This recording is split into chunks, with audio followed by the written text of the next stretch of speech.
All right, I think we're live, and it's Lock and Load Monday here, broadcasting on the interwebs and gunchannels.com/HVS and all throughout the world.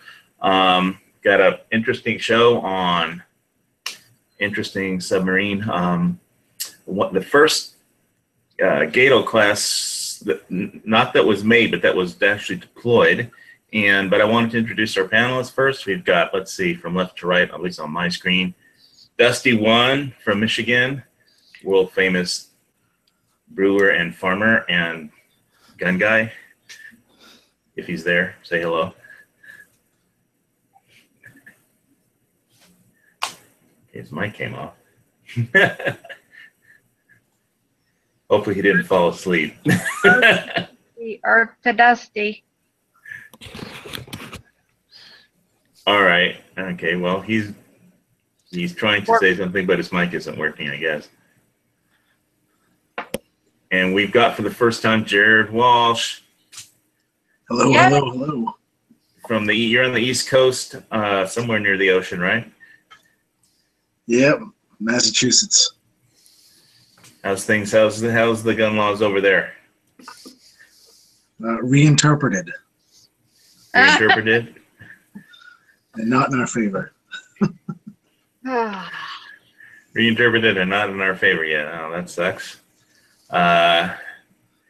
Any good news on any gear that you've got or any new gun stuff happening over there? I picked up some sights from my Glock 42, and I decided to turn the trigger job, the trigger swap, and then the sights all into a video. And I'm going to kind of use like that planning scene from Shaun of the Dead. I'm going to kind of recreate that planning scene, but for modifying a Glock. I never saw Shaun of the Dead, but I guess other people have. I mean, I've heard of it. But okay, so Glock 42. Yeah, go check it out. You're going to really enjoy it. All right. And then I've got Squib is next on my. Are you ready to go with all your submarine tour picks? Yeah, I'm ready. All right. And then I just want to find out what's up with Oily Prepper from Oklahoma. Hello. So how's everybody doing? I survived. I walked uphill and around the block today before the show to get my cardio workout in for my doctor's appointment tomorrow for I don't know what. They need some paperwork come in. And if they ask me if I own guns, I'll say that's not a medical question. Next. None of your dang business, people. I'll say it's none of their business. I'll say it's not a medical question. Next. But I don't know why, basically there's some medical form that comes in. If you want to keep your insurance, you have to fill it. I don't know, because they got the whole thing going on with the, all the medical system, and, who knows, they haven't figured it out in Washington, D.C. yet. So. Well, every year you have to sign a new HICFA form. It's the HCFA form. Just giving them permission to bill your insurance.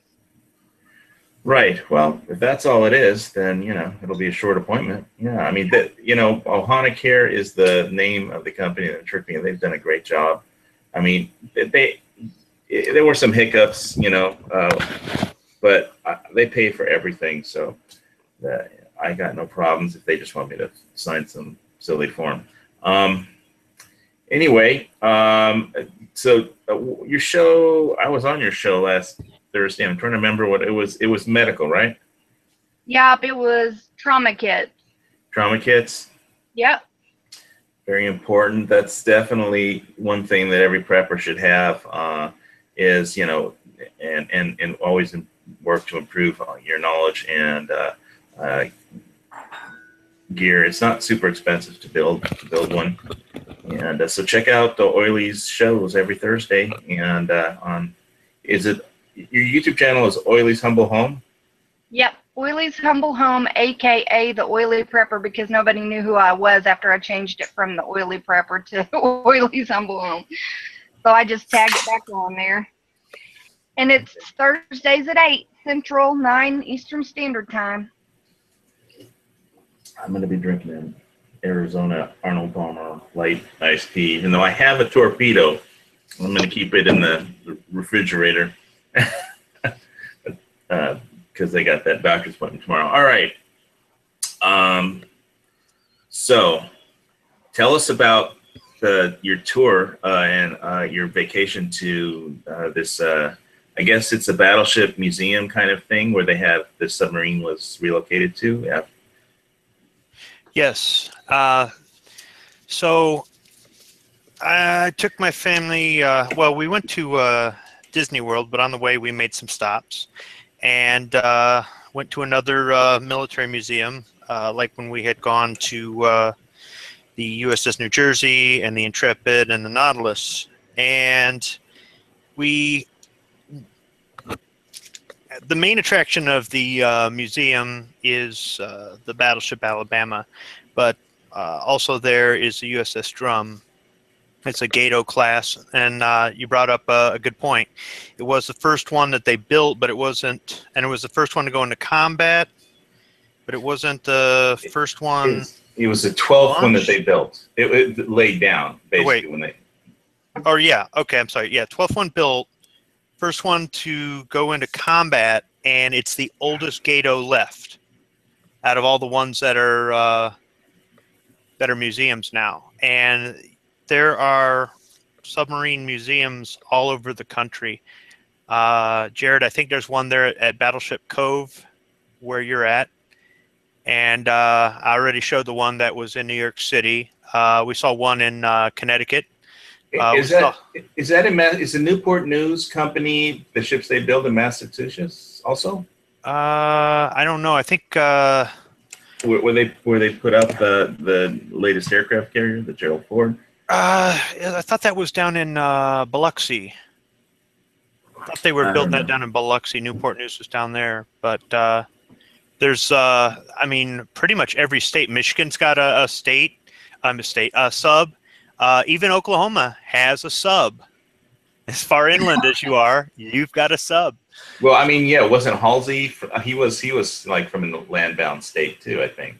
So. You think I know more about him, but I'm not sure. But I mean, they're not just on the coasts. They're inland. They're up rivers. They're all over. I mean, you can tow a sub pretty much into anywhere. So they're all over the place. There's even a sub in Chicago, right there at the Museum of Science and Technology. It is a German sub, but it's still a sub. So they are all over the United States, and.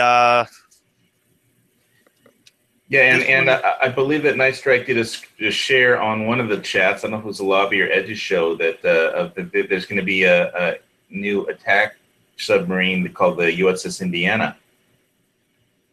I think it's a Virginia class attack sub. Are they going to put it over there at Patriot Point in Charleston? No, it's going to be a new ship that they're deploying.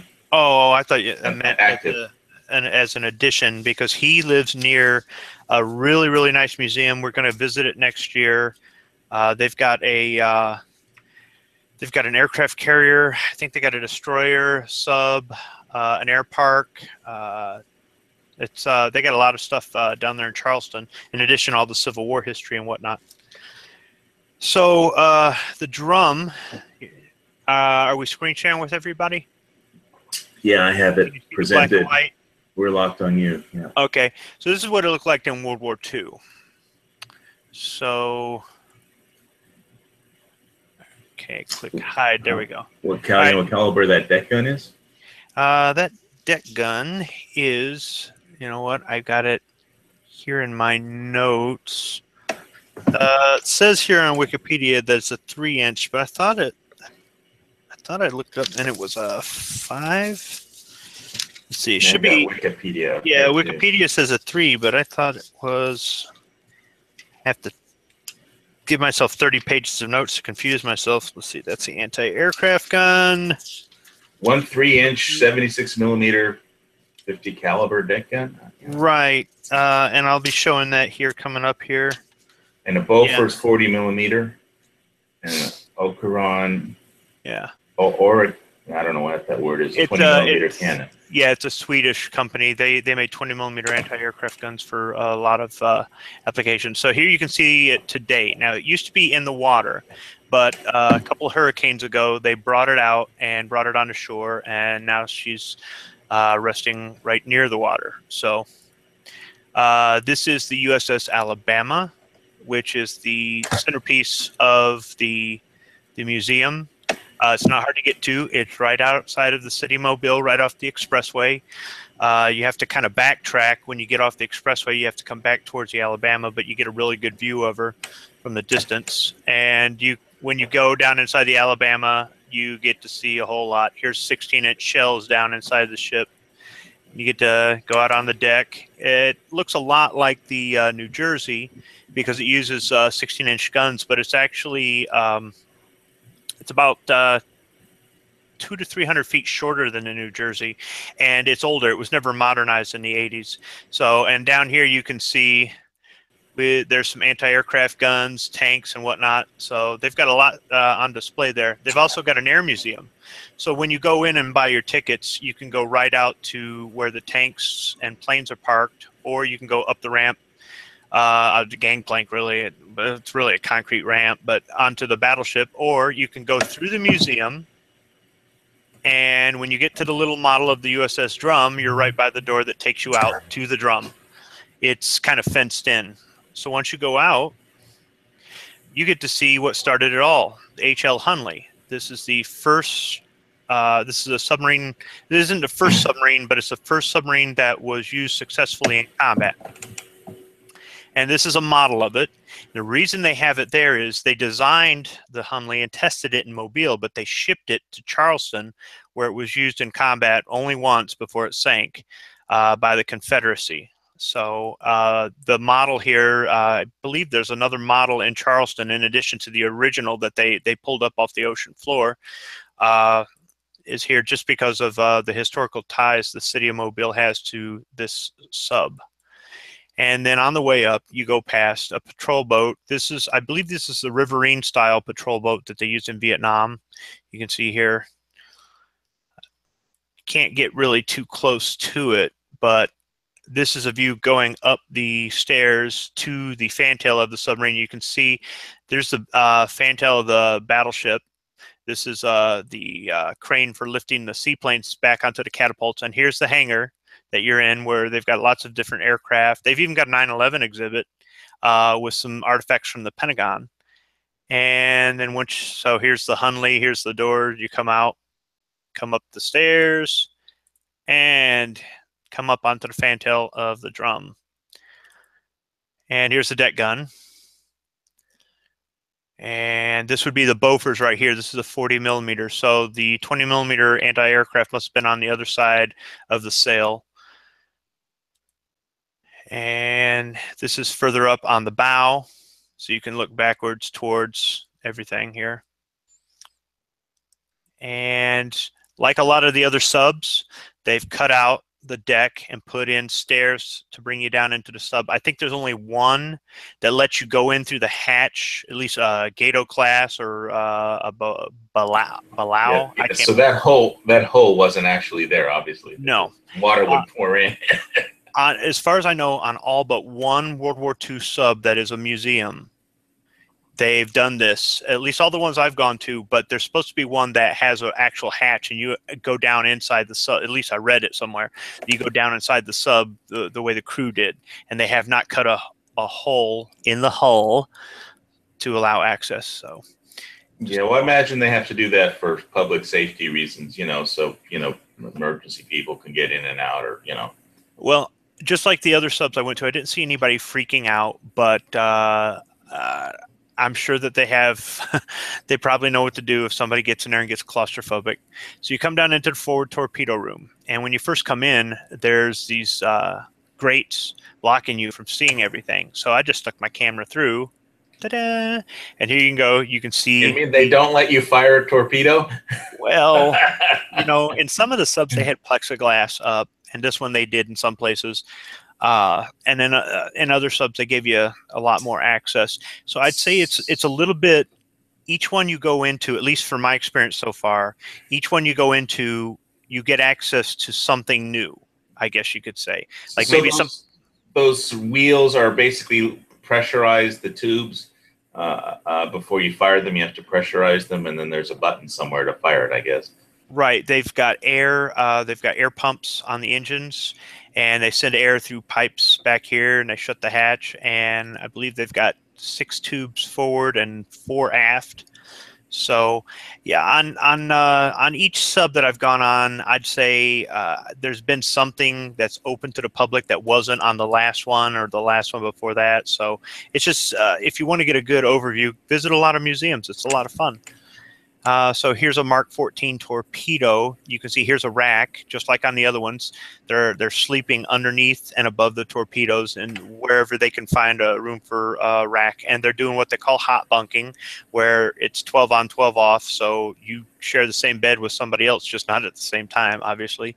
Here's more of those bars that they've got to keep the public out of the forward torpedo room.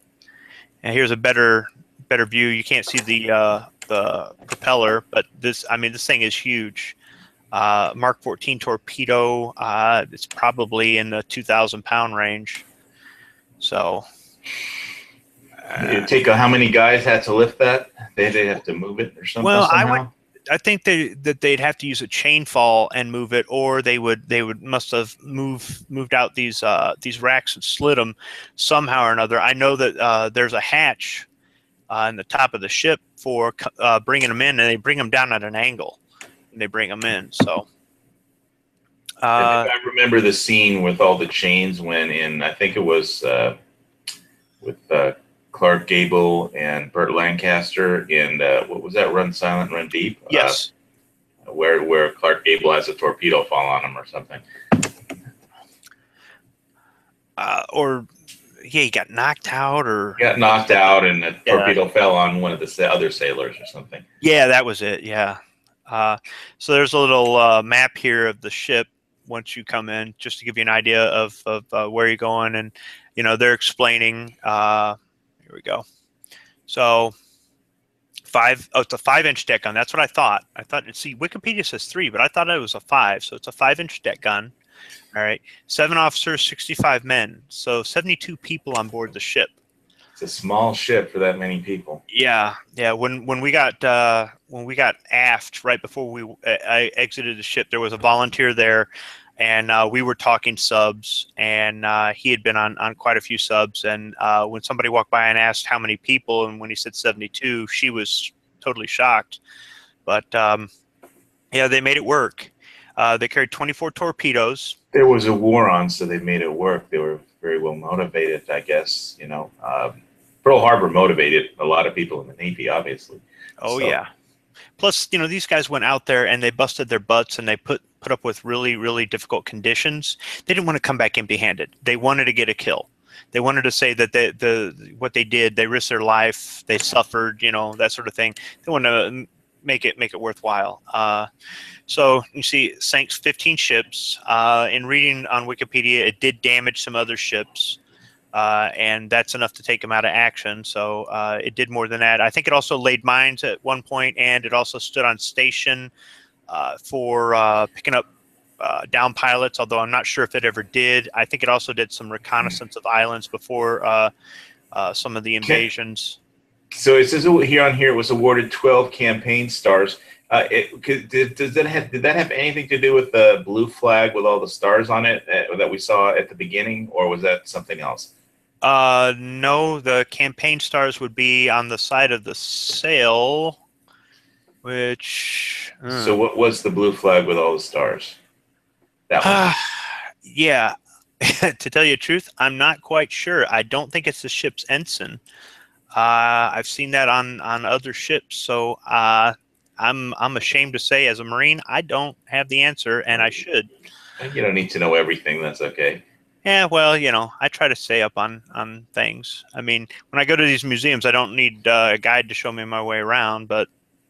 Yeah, well, sometimes you run into a really awesome docent that just has all kinds of cool information. Oh, yeah, when we were at the New Jersey, when we were up in the room with the fire control, me and this kid were talking about World War II battleships and just going back and forth and back and forth. It was great. It's like having a conversation with Sean Connery. So you can see, all right, you come in here and you come down into the forward torpedo room, and then you work your way aft, and then you come out. at the aft torpedo room. So this gives you an idea about everywhere you're going. And when a couple more frames will be up in the control room, and this is where they operate the ship from. You take a ladder up into the conning tower, which is inside the sail. So this upper area here isn't called the conning tower. This compartment inside of it is. This is called the sail of the ship.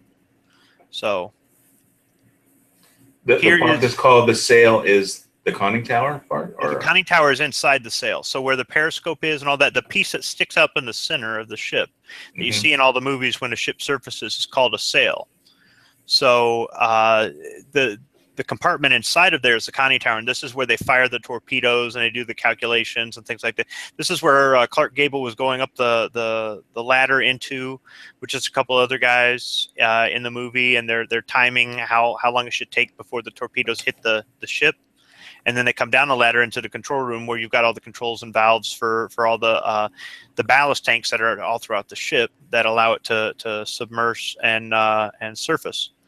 So here's one of the hatches up in the forward section to get you up onto the main deck. You can see it's an airlock type. This hatch would come down and lock, so you've got double protection against letting the sea in. And when I was on a couple of the other subs, either I didn't look up or the lighting wasn't good enough, but this is a pretty good view of what it looks like. And then it's the same thing, these really thick airtight doors, these really thick bulkheads. They do the compartments, so every so often there's a bulkhead, just like on a surface ship, to seal off the ship in case of battle damage. And yeah, can you just imagine being in a small ship like this and being depth charged underwater? I mean, Jesus. I don't want to. Yeah. Now, if the hull was breached, these guys are probably dead in seconds. I got to imagine it would be some sort of explosive. Just it depends how the depth are. I mean, they didn't go as deep as subs can today. With the new metallurgy. So in which case the pressure would kill them. But much would depend on how deep they were. You can see how narrow the passageway is, and this is the galley for the officers. And here's another hatch. This is you can see the stairs that they put in. This is not original stairs. There's that mesh. This is the torpedo room. So this is coming through the torpedo room, and then we would come down this hallway. Or it's not a hall. Sorry, I'm not even using proper terminology. Somebody smacked me in the head. This is a passageway. So it's not called a hallway, it's a passageway. Just like it's not a ceiling, it's an overhead. It's not a floor, it's a deck. It's not a wall, it's a bulkhead. So it's not a boat, it's a ship. Right. Well, I don't know. We always called ours a boat, but yeah, I guess. So go through the hatch that comes through the bulkhead, and you go down the passageway. The wardroom is for officers. So the crew would eat in the crew's mess, but the wardroom is the crew's mess for officers only. So it's going to be much smaller, and the food quality is going to be a little bit better. Now, I don't know if they did this in World War II, but nowadays officers have to pay for their meals, whereas enlisted get theirs for free.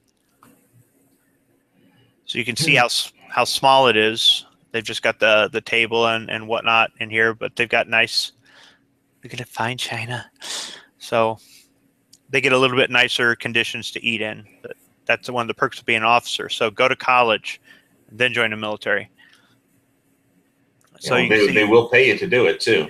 Yeah, that's true. You could go in enlisted and then get them to send you to college, and then you would come out of college an O1E is what they call it, instead of an O1 for the lieutenant or ensign or whatever it is, depending on what branch you're in.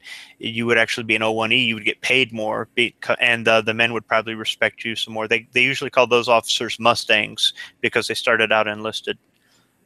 So you can see the plexiglass that they're keeping you from getting in there, so you can just kind of look in, but that's about it. There's another view from another angle.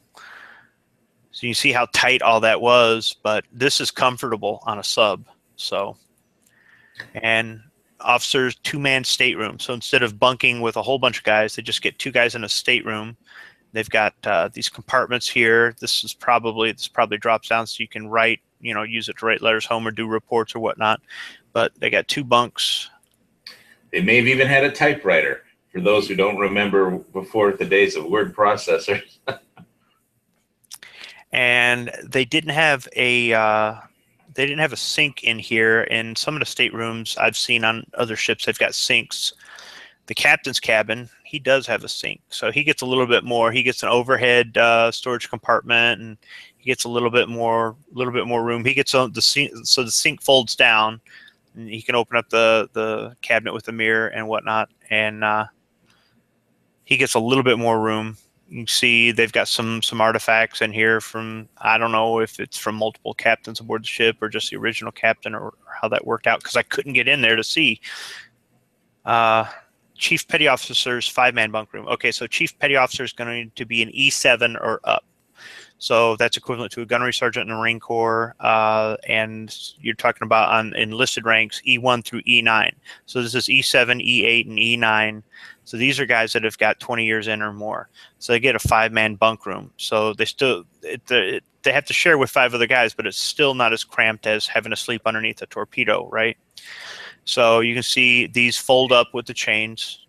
In wartime, they made those 20 years or more may have been, kind of, those rules may have gone by the wayside. You're absolutely right. You're bringing up a very good point. I appreciate you doing that. Yes, promotions come a lot faster in war, and that is one of the things. If they're short on guys, especially in a certain field, the promotions come faster, even if you haven't had as much time in or seen as much action.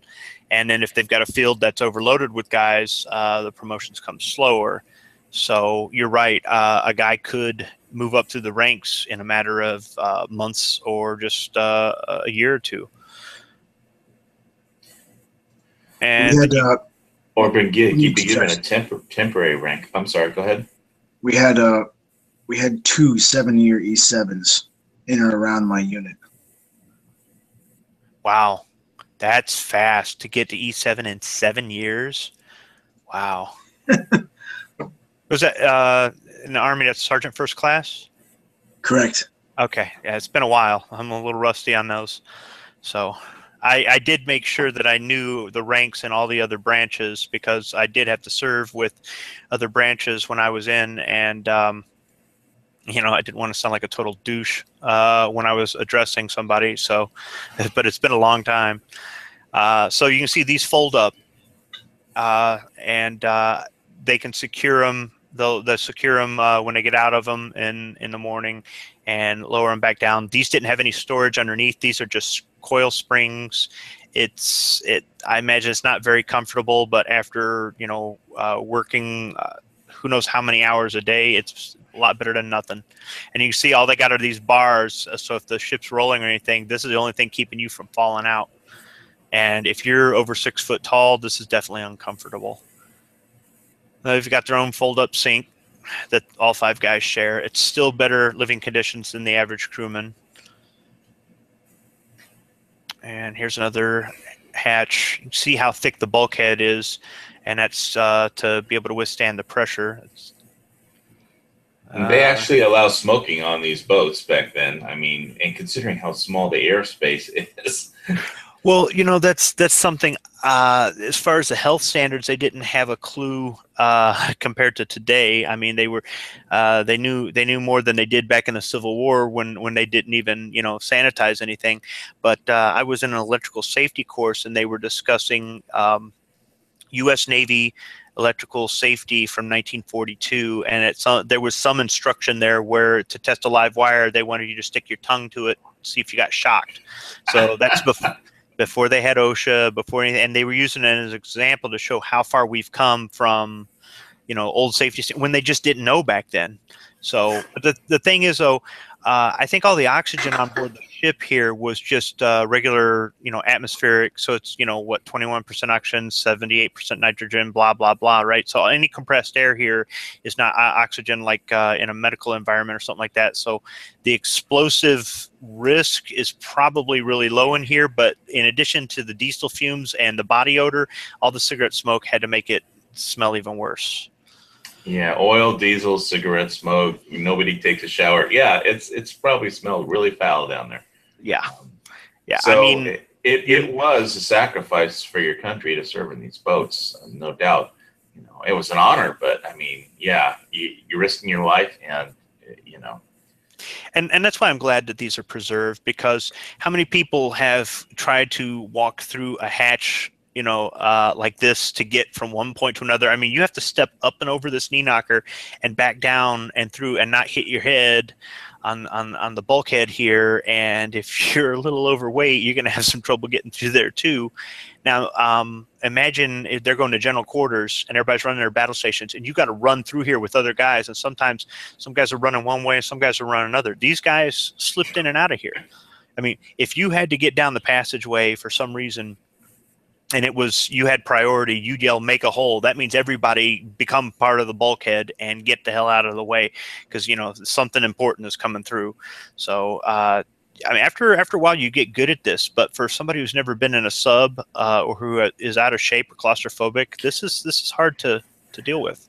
Yeah, and, you know, the submarine technology has come so far, because I remember I saw some stuff like of the new German Dolphin, and that they have, like, you know, solid oxygen so they could run their diesel motors underwater without a snorkel and stuff. And I mean, the Germans build great U-boats too, and their latest ones, the Dolphin subs, are absolutely amazing.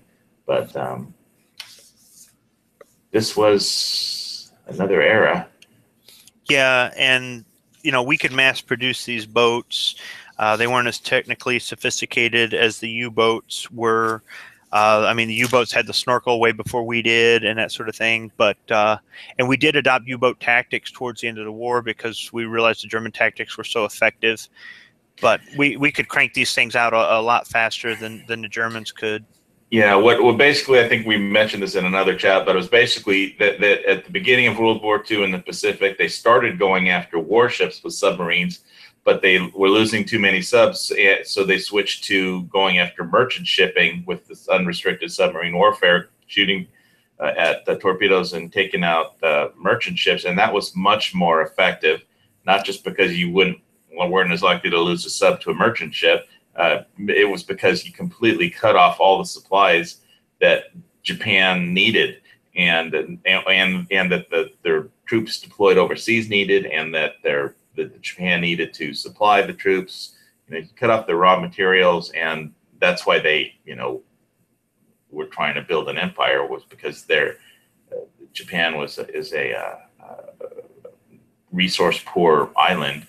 You know, and they needed to get their materials from other countries. And so unrestricted submarine warfare was very effective against them. And so also we lost less subs going after merchant vessels than you do going after warships. So. Right, and it's part of the whole war of attrition theory that has been taught for centuries. I mean, back in the old days, they would just surround the castle and let them starve until they gave up and came out. This is the same thing. You take out their supply ships, and you know, after a while, the warships aren't going to run because they're not going to have parts, they're not going to have fuel, they're, you know, that sort of thing. So once you get up into the control room, you've got dials, gauges, levers, you name it. Don't tell me, or don't ask me what all this stuff does, because I don't know. But I was really surprised that the condition is all in pretty good shape. I mean, here's one of the charts that they were using. You know, this is a map of all the patrols it did, but this is the way they would lay out the charts here on this table. And I don't know if they were able to. I don't know what all these dials did. I mean, this is my my ballast. I imagine it's ballast. Control. Well, for all this, I mean, as far as could they put multiple charts in here? Could they flip them? Could they? I don't know how they navigated. And then here's all the controls here. So these are all your tanks, right? You pump air out, or you pump the water out and let the ship's buoyancy bring it up, that sort of thing. Here's all the controls for all that. And I mean, this lights up, but I mean, that's electrical. There's no electronics here. This is all manual. And then what was the movie where at the end, the sub sank, and he was in a wolf pack with another sub, and they escaped the back of the sub using those Monson breathing. With dust boot? No, it wasn't Das Boot. It was it Torpedo Alley? It was the one where they at the end of it was a black and white, and it was shot in the 50s or 60s, and they the ship sunk, and the most of the crew got out by escaping using those Monson breathing apparatus. And that only actually happened once in the war. It was only successful once that they were able to do it. I don't remember which movie that was. I'm sorry. Well, when I first saw this, that's what I thought it was. I thought this was that breathing apparatus, but this is actually what we call them were OBAs. They call this RBA, but this is for firefighting. We on our ship we call them OBAs. I guess it's for oxygen breathing apparatus. I don't know. I never got on any of the damage control crews and played firefighter.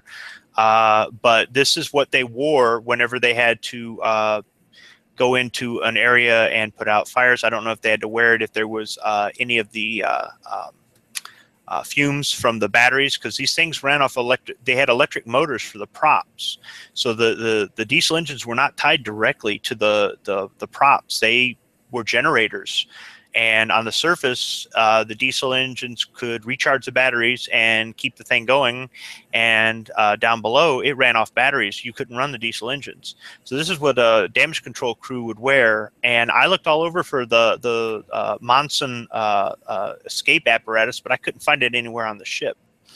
Were you talking about U-571 or something? No, it was an old. It was older black and white. Okay. Yeah, it was an older black and white, and the ship was sitting on the bottom, and there was another sub above. They were in a wolf pack together, and the one got sunk, and the other one. Wait, wolf packs are German. Well, yeah, but I mean, we did the same thing. We would get 2 or more subs, and but we didn't call them wolf packs. Well, I don't know what we called them, but whatever. But so they were down below, and the sub's filling with water, and he's getting everybody together, and they're going to open a hatch, and they're putting on these Monson breathing apparatuses, and they go to the surface. So I looked it up online, and it said that only was used successfully once during the war, but I couldn't find any on board the ship. And I don't know if they've got them on any of the museum subs, so that would really be interesting to see. But they still use something like this today when they do firefighting on board ships, and that is one of the biggest hazards you have on board a ship. I mean, people can say, you're out at sea, what could happen, blah blah blah. Okay, you're in the middle of the ocean and the ship catches fire. You're up a creek, so you got to be able to respond to damage control, and that can happen in peacetime. So you got to be able to respond to damage control quickly. So everybody had a secondary job in damage control, and whether it be fighting fires or shutting hatches or fixing leaks or whatever, I don't know. So this is just a type of equipment they would use. Here's some more. I guess controls these are just indicators letting you know what's open, what's closed, to bring the ship back up or submerge it. And then on an aircraft, it would be a yoke on a sub or a ship. I wouldn't call it a steering wheel, so I'm not really I never got up into the pilot house on my ship. That was restricted. So these are the wheels you control the ship with. You can see, yeah. You've got depth. You've got, I don't know if they've got speed in here.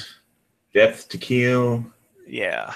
I'm just trying to read what's written on the gauges. Yeah, you're gonna have to. I'll apologize for the pixelation here. Salt water. I mean, it's not like keel. It's not like you got a speedometer and an odometer, but somehow or another they knew how fast they were going. I'm guessing this is their pitch. Bow plane angle. So the bow plane are the 2 fins on the front there, the 2 wings on the front that help direct angle on the bow. Yeah. Yeah. So this is all a really blurry picture of them explaining. These were all over the ship explaining what everything did. But did I take pictures of all of them? Well, no, I guess not. So here's more controls in the control room. The control room was really kind of open. It was the most open space on board the ship. And you can see, I mean, all this stuff. Look at this condition. I mean, it's either been restored or they were able to keep it in really good shape. Somebody gets the rust off that on a regular basis, obviously. So this is a hatch that goes down below to, I think it was a refrigerated storage. Look on my map here, and it's pump room. So that goes down below to a pump room, and then right above it there is a ladder going up from the control room to the conning tower. And you come up into the conning tower, and you see here's the periscope, and there's not a lot of room. We were able to squeeze. I think there were about 5 of us up here at one point. You can see they've got duplicated controls. Sending these are telegraphs to the engine room saying full ahead, all ahead, whatever, that sort of thing. So there are some controls up here, but it's really mostly for firing the torpedoes. And let's see, it says here, conning tower, etc. Conning towers used when submerged, and using the periscopes, etc. I think some of these are computers, mechanical computers for doing calculations on torpedo runs. Here's the speedometer. All right, there we go. Now we know how fast we're going in knots. And they probably don't call it a speedometer in the Navy, do they? I have no idea. You know, I let somebody else drive the boat, man. I worked on aircraft, so I take that back. I shouldn't say I let somebody else. I did get to drive the boat once from the back. So on my ship, the steering was controlled from the pilot house, but there's a manual steering right above the rudder, and I got to. They let me steer the ship from the auxiliary steering in the back. So it was a dark room and really loud, and I had no idea how fast we were going. I couldn't even tell you what direction. They just called down and said, turn it left, turn it right. So whatever, port, starboard. But yeah, so I sort of know how to steer a ship, in the dark. So here's more. I think these were for calculations for the torpedoes. They do what they call a firing solution. And I'm sure there's a lot of math involved, so obviously they wouldn't want me doing this because I would screw it up. I'll just stick to loading their torpedoes, which is as close to what I used to do on aircraft. So, I mean, look at all this. It's all mechanical. Here's old fuses. I mean, this is old technology. And you can imagine it's hot, they're cramped.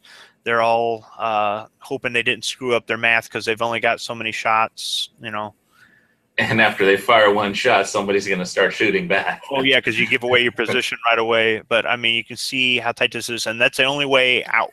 Yeah, there's a line from the torpedo going right back to the boat. So as soon as you fire a torpedo, everybody knows where you are. Well, one of the U.S. subs had its own torpedo turn around and circle back and hit it and sink it.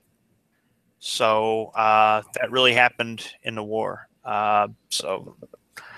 I know the torpedoes that I used to, I shouldn't say work on, that I worked with, were dropped from aircraft, and they were designed to, if they ran out of fuel, if they didn't find a target, they ran out of fuel, they sank to the bottom, and once they settled on the bottom, they detonated. So I don't know what these torpedoes did, if they had something similar, or if there's just a bunch of torpedoes sitting on the bottom of the ocean, because there were lots of times where they missed.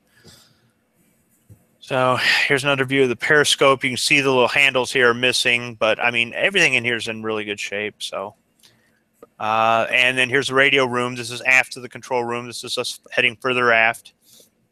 They have, getting close pictures of the radio. I like to see some of the vacuum tube in there. Oh, yeah, I can see a little VU meter there on the left, kind of.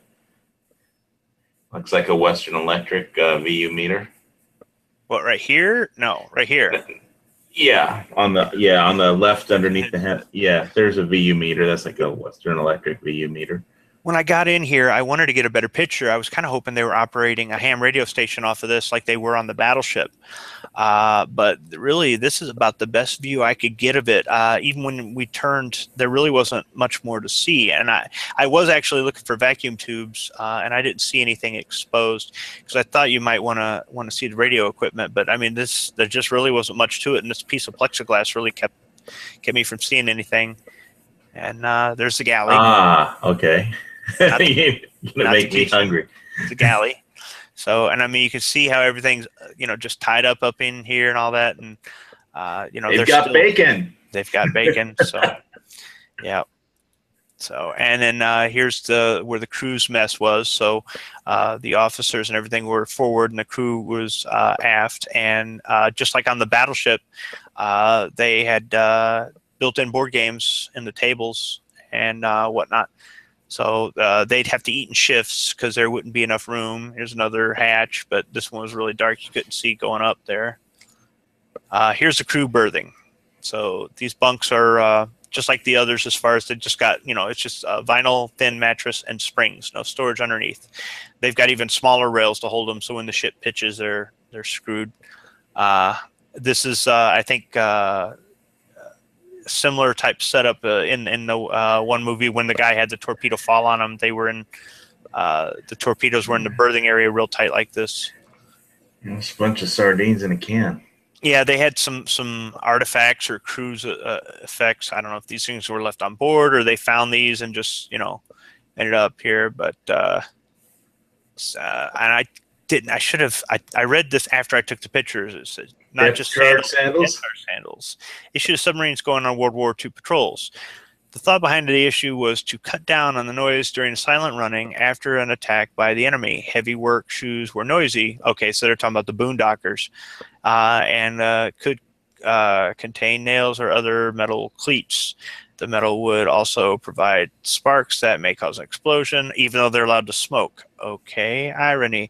In the submarines, volatile mixture of gases, oils, and vapors from the batteries for sure. Hydrogen being the most explosive from the batteries, yeah. Because even when you charge an electric forklift today, you get hydrogen gas from the batteries. So yeah, they had a bunch of personal effects here. I took a picture of this because it made me think of yesterday's pomade. He's on Gun Channels, and pomade was like some sort of hair wax or whatnot. So I saw this, and I thought about him. Vaseline hair tonic. Yeah. Contains liquid petroleum. For improving the condition of the scalp and for dressing the hair. So is this actually yesterday's pomade? I don't know. I should send him that picture. So here's more to watch the effects. Show. Right. Let's see. Sample of lead ballast rocks used in all the fuel ballast tanks. Lead was cast. Omaha Grant Company, no longer business. Note the initial stamped in bricks. Shipyard worker, notch bricks made special. Fit underneath the frames. Oh, the fuel and ballast tanks. Why would they put ballast rocks in the ballast? Wouldn't the water make enough ballast? Don't ask me, man. Yeah, so I don't know. I'm not a submariner. Yeah, and I mean, they did have helmets. They'd wear them on deck when they were manning the guns and whatnot. They had small arms on board, although I didn't see the weapons locker on this one. I did see it on the USS Nautilus, but I didn't see it on this one.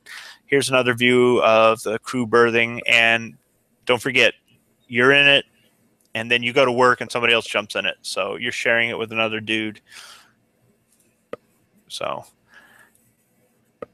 this is the head. You can't really see in there. The only thing that gives it away is the TP. There was so much metal mesh, you really couldn't see that everybody shared a toilet. I think there were only 2 toilets on board. This is a ship's laundry. So they probably just assign one guy to this, and then what you do is you put your clothes in a mesh bag with your name on it, toss the bag in there, and it washes with other guys' clothes. That's the way we did it. This is probably the way they did it back then too. So good old Fairbanks Morse. All right, so these engines are really cool because they're opposing manufacturers. Yeah, well, no, the Fairbanks Morse engines in these subs, and they use them in other ships, had opposing cylinders. So you'd have a piston going up and a piston going down. And here's a big air tank, you see. So there's a forward and an aft engine room. They're both in the back. So you had one engine room followed by another engine room and the batteries and controls and all this. So this is the first engine room, and you can see the engines are in pretty good shape as far as for display, but these engines don't actually run. Now in Michigan, the USS Silverside has 2 running engines. The crew from this ship traveled to Michigan with parts from this ship and got the second engine. When I was on the Silversides back in the late 90s, only one of the engines was up and running. They took parts from this ship up to Michigan and got the other engine up and running. So now it has 2 running engines. So these 2 1,600 horsepower Fairbanks Morse diesel engines were used For the submarine, when it was on the surface, they operate the electric generators, which in turn drive the main motors. So there was no direct drive from the diesel engines. Wow. And here's some of the controls. So I guess it's like a hybrid, right? Kind of. Are those two-stroke diesels? That I do not know. And I used to know a guy who fixed these in World War II. That's why they mean a lot to me whenever I see them, is because he would tell me stories. He was on an LSM, which is a medium landing ship, smaller than the landing ship tank. And they had the same Fairbanks Morse engines. They actually use these on a lot of different ships. And he would tell me about working on them. But also called large, slow targets. yeah. So by the way, I just wanted to say I saw Dunkirk. And how was that? Well, I'll tell you about it at the end of the show. But okay. So let's see. Here's another view. Stay tuned. Stay tuned. So you open a hatch, go through the bulkhead, and you're in the aft engine room. Now this one, they went ahead and they did a cutaway, so you can look down in here and you can see one piston coming up and another piston going down. And on the other subs with the Fairbanks engines, and not all of them use Fairbanks engines either, but on the other subs I've been on with the Fairbanks engines, there was no cutaway like this. So this is something I don't know if any of the others, eventually, hopefully, I hit all of them in the U.S., but I'm wondering if this is unique to the drum. Let's see here. Here's the big air tank here.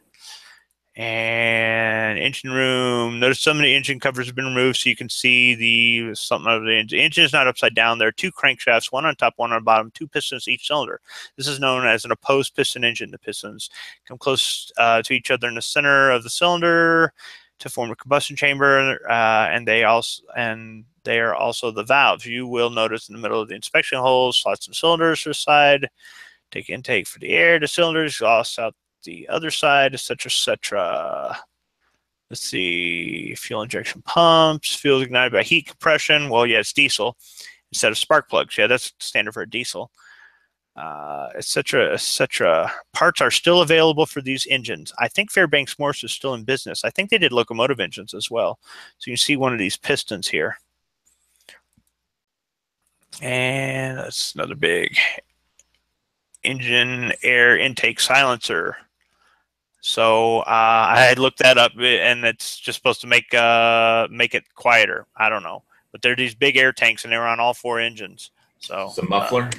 I guess something like that. And then Burgess Battery Company. And the only reason I took a picture of this was there were different companies making different style batteries for the subs.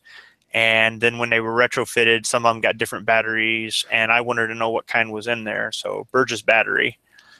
Here's looking forward. We're coming near the end of the sub here. So this is looking forward at the engines in the aft engine room. And these were the controls at the very end of the aft engine room. And this is where I talked to the volunteer that was in there. And you can see in these controls, there's a lot as far as the electrical, because you got electric motors running the props. So, and then once you come through the hatch, you are in the aft torpedo room. You can see more of these racks down in here with these really uncomfortable springs. And they're sleeping underneath the torpedoes. And this is the stairs to get back up onto the ship. You come out on the fantail. Now, they didn't block it. They just put a do not enter, which means nothing to me. I will get in and take pictures wherever until somebody throws me out. So, let's see here. What does that say? Top, or I don't know what that says. But anyhow, here's some more storage and whatnot back here. And there was no grating or nothing blocking me. So you can get in, and they've got 4 torpedo tubes. You can see they've got 1 torpedo in one of the tubes. And so they had 4 that could fire forward and 4 that could fire backwards. No, they had 6 forward and 4 aft. 6 forward and 4 aft. Okay. 4 aft. And here's a block and tackle. So this must be how they moved them. And 2,000 pounds. Yeah, you would need a block and tackle. Yeah, I bet you that was no fun. I mean, I can remember loading bombs on the planes, and we had lots of equipment. But with just this on a moving ship, I don't know. So here's more racks. Here's another torpedo. You can see the prop there. And they did sleep under and above these things. And that hasn't changed. Here they are above. Here they are below. So Get to Yeah, sleep I think with the torpedo. I'd call top bunk first things. Yeah. And then you come out topside, and here you are on the fantail of the ship, overlooking Mobile Bay. And here's a view of the ship. I ran, they've got like a shed. They've got an area where they're fixing some of the outside displays, like the missiles and the aircraft and trucks, and things like that. And so I ran back there and tried to get a picture. And you can see where you come on and off the ship here, and there's a deck gun, and here's your bow tubes, right? So 1, 2, 3, and 3 on the other side. And this is looking straight ahead, and you can see the diving planes right here, and then your 6 forward tubes right there. That they don't look this close together when you see them in the movies. So, yeah, but there she is. So, and So I think when exactly did you take your trip down to Mobile Bay to shoot that these was photos? 2 weeks ago. 2 weeks ago? Or was that a week ago? Stop screen sharing. We're going into hyperdrive there. Are you done with the pictures? Can I take I you am. off? Yes, Okay. please. Yes. So, well, let's see. We were down there, what is today? Monday? Yeah, 2 weeks ago. So, yep. And that was a really nice tour of submarines. I mean,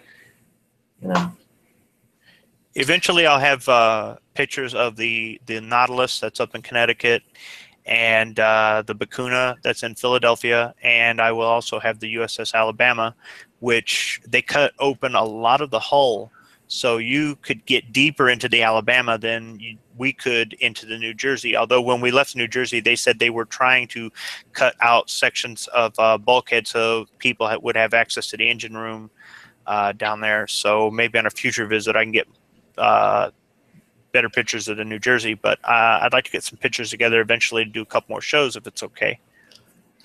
hey, I think everybody likes some of these, tours that you're doing, and it's fun to go along, and I hope one day to go to Pearl Harbor and I go on some, the Pearl Harbor Museum and the Aviation Museum of the Pacific, and just some of the ships that they have there available to the public at some point in the not too distant future. But I've seen pictures online. That looks like an excellent museum because they've got some really nice aircraft there too. And I can see Ohio 45 ACP put the USS Codfish is on display in Cleveland. Yeah, we would like to go there. And we were thinking about actually doing that and then going across the border to Pennsylvania to the Flight 93 Memorial. And then the USS Kabia is in Wisconsin. Now, for me to go to the Kabia is kind of interesting. I would actually go up to Ludington, Michigan on the west side of the state and take a car ferry across Lake Michigan to Wisconsin, and the Kabia is docked right there. So it's about a 2-hour trip by car ferry, and the car ferry is actually part of U.S. Highway 70 and is a National Historic Landmark, and it is the last commercial ship operating on the Great Lakes that still uses coal. So I would get 2 ships for that one. Yes, so the Kabia is one of these days we're going to do it when we take. As long as I've lived here, I know where the car ferry is, but I've never taken it. So I'd like to take the car ferry over there. They tried to get a super ferry going in Hawaii, and they didn't bother to file an environmental impact statement before they did it. They just greased some politicians, and then they got called out on it, and so the whole thing got shut down by the Hawaii Supreme Court. So, everything has to cost a ton of money, and anyway, I won't go into all the politics of it, but I have photos on my computer somewhere from the Pacific Aviation Museum. I have some that my dad took when he was visiting, somewhere on my computer, but or on a DCD disc somewhere that he sent me. But I've seen some pictures online. It looked like there's some really rare aircraft out there. Okay, hey, Oily, you bailing on us for now? Yeah, I got to get off of here. I don't need to be staring at the screen too long. Okay, so thanks for coming. Thank it was you. a great tour, Squib. I love it. Thanks. Well, thanks for being on. Yeah, thanks for coming on, Oily. I did want to say I saw a Dunkirk movie. It was pretty interesting. there were some. I think, anybody that heard like Matt talk about it I didn't see the show that he did on it, but I saw the video that he put out about it. It was a little bit of, a non-standard writing as far as it was kind of non-linear. But some of the things that were realistic, I thought, there's a lot of Spitfire love, but it was they put some effort into the sound effects of the German dive bomber sirens as they were falling down. With the sirens on and bombing the troops, which for me was very personal, and they got the Doppler effect just right of the planes coming at you. And I think that they put some effort into that. The Spitfire stuff was in there. They were real planes. It wasn't CGI. But the story I think that there was of basically, they call up the civilian boats to take the troops off of Dunkirk because the beach at Dunkirk is shallow and there's basically just one pier and they can't really they can't pull the troops off the beach with, deep, they can't pull the troops off the beach with, deep, Deep water draft. ships. The deep draft is too deep. So they had to call civilian boats, and they took forever to get there. When they finally did get there, the troops, they're all surrounded by Germans, who were taking pot shots at everybody, but they pulled a heck of a lot of troops off the beach. And but the story revolved around one of the civilians on his boat who brought two sons with him on his personal boat to little yacht to pleasure craft to try and save as many people as they could, and it was about the story of the father, his two sons, and a shell-shocked soldier that they pick up first, and they had problems with the shell-shocked soldier. But I thought I heard Michael Caine do a voiceover as one of the Spitfire commanders, but he wasn't in the movie as far as seeing him. His body, but I thought I heard his voice. He was in the Battle of Britain, and he was one of the commanders of the squadron in the Battle of Britain movie. But I thought that they connected all the scenes together because it was a non-linear thing, but they connected it together with the music that when they were trying to ramp up the intensity as each person in people in they crash land a Spitfire. In every scene, everybody's fighting not to get killed or to stay alive somehow. And so they connect all the different scenes with the music that just gets driving and more intense, and the sound effect, some kind of steam engine sound effect that was used in they put it on a drum machine and just looped it or something. But it was very intense, and the dive bombers. My family was in Warsaw when the Germans dive bombed. When they ran out of military targets, they dive bombed civilians, basically. So that's that. I found that pretty realistic. And you're talking about Stukas? Yeah. And so this dive bombers were dive bombing, soldiers on the beach, the pier that they were trying to. That they could bring in one destroyer, and they sank a medical ship, and obviously the Spitfires are always, with no fuel because they have to fly over from England or trying to cover the evacuation, and like Churchill said, an evacuation is not a victory, but it was better. It was good that they got their troops back, all that they could. And they kind of left out the part, why didn't the tanks attack? What they said in the movie is why did the German tanks stop attacking? Because Hitler ordered them to. Yes, because Hitler didn't trust. He was more afraid of his generals than he was of the British Expeditionary Force. He didn't want his own generals to overthrow him. So he had tight control over the panzers, and he said, stop. And And in the movie, they just said, oh, they didn't say any of that. They just said, oh, well, why should they bother, sending tanks against us when they could just pick us off, with dive bombers or something like that. But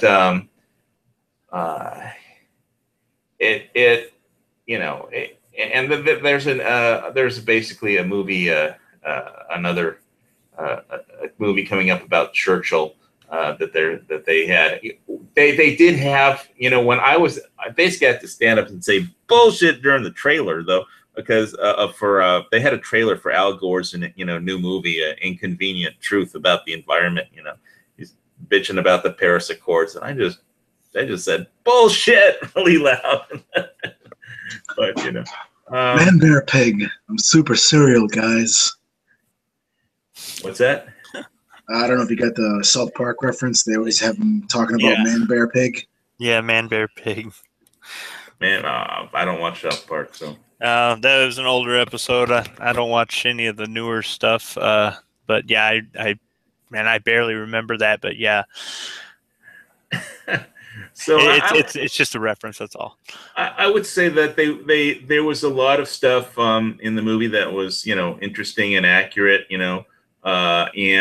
but then there were some stuff that was done for theatrical effect, but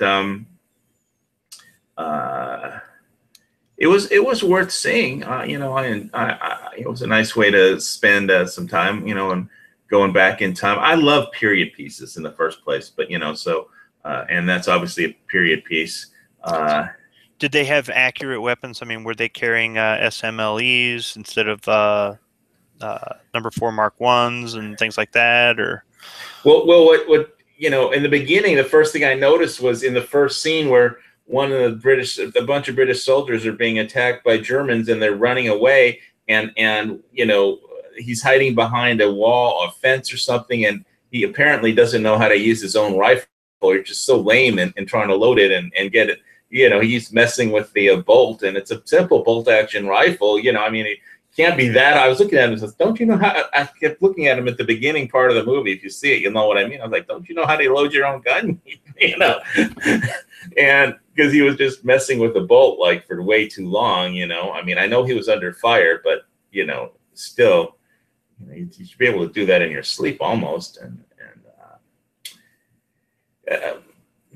as far one thing that, since we're on the submarine show, that they were in one of the hospital ships when they got they had a scene from inside one of the, I don't know if it was a destroyer or a hospital ship, when it got hit by torpedoes.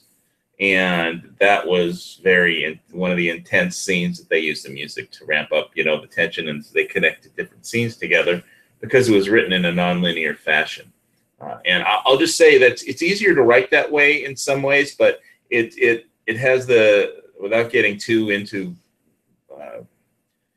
behind the scenes.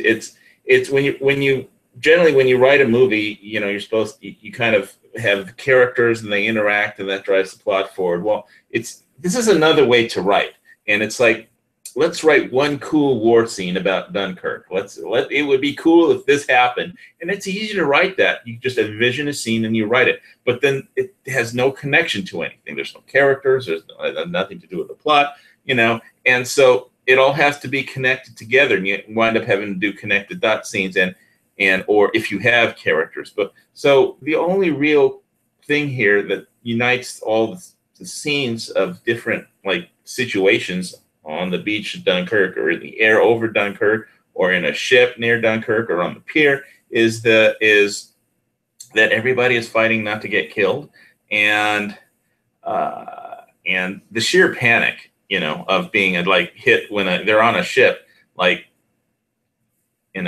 the sea, when they're hit by 2 torpedoes from a German U-boat, and everything just starts flooding. That everybody's all the soldiers are sitting there, they give them all tea and a life jacket, some tea and some bread and jam on it, and they'll just below decks, and the thing starts sinking, because you hear the word torpedo and then bam, and everybody's trying to get out and they're just drowning basically. So it's they try and simulate it. I don't know how you simulate being in a ship where everything's drowning, but if you want to see what that's like, it's not pleasant, you know, because everybody is trying to stay alive. In some scenes they don't. So anyway, it was a fun movie. I liked, you know, seeing it, but I found the most realistic things for me, because of my family history, is the dive bombers. But if you're into Navy, there's some of that in there. There's basically, on the beach, there's one naval commander and one Army commander, like two colonels, you know, or I guess, I don't know what it is in the British Navy, but, you know, the Army guy didn't understand, you know, some of the naval stuff, and, you know, about, you know, the draft, and of which ships could come in and which ships couldn't, and stuff like that. And the Navy guy said, well, it's a good thing I'm with the Navy because you don't know what you're talking about.